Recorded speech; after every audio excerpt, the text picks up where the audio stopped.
এ যেন ঠিক ৯/১১-র পুনরাবৃত্তি। ২০০১ সালে টুইন টাওয়ারে বিমান ঢুকিয়ে গুড়িয়ে দেওয়া হয়েছিল।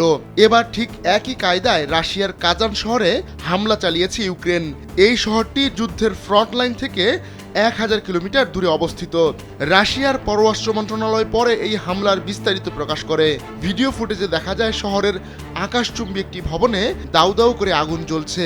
এর আগে একটি ড্রোন ওই ভবনে গিয়ে আঘাত হানে। এতে আকাশচুম্বী ভবনটির ব্যাপক ক্ষয়ক্ষতি হয়, তবে এতে হতাহতের কোনো খবর পাওয়া যায়নি। টেলিগ্রামে দেওয়া এক পোস্টে তাতারস্তানের প্রধান রুস্তম মিন্নি খানভ বলেন, কাজানে বড় ধরনের ড্রোন হামলা হয়েছে। শত্রুরা এখন বেসামরিক ব্যক্তিদের টার্গেট করছে। ইডেন বে কক্সবাজার সমুদ্র সৈকতের উপর নিজেদের একটি ঠিকানা। মাত্র ৫ লাখ টাকায় আপনিও হয়ে যেতে পারেন এই হোটেলের মালিক। সোশ্যাল মিডিয়ায় ছড়িয়ে পড়া ভিডিওতে দেখা যায় একটি সুউচ্চ ভবনে আঘাত হানছে একটি ড্রোন। এরপর ভবনটিতে আগুন ধরে যায়।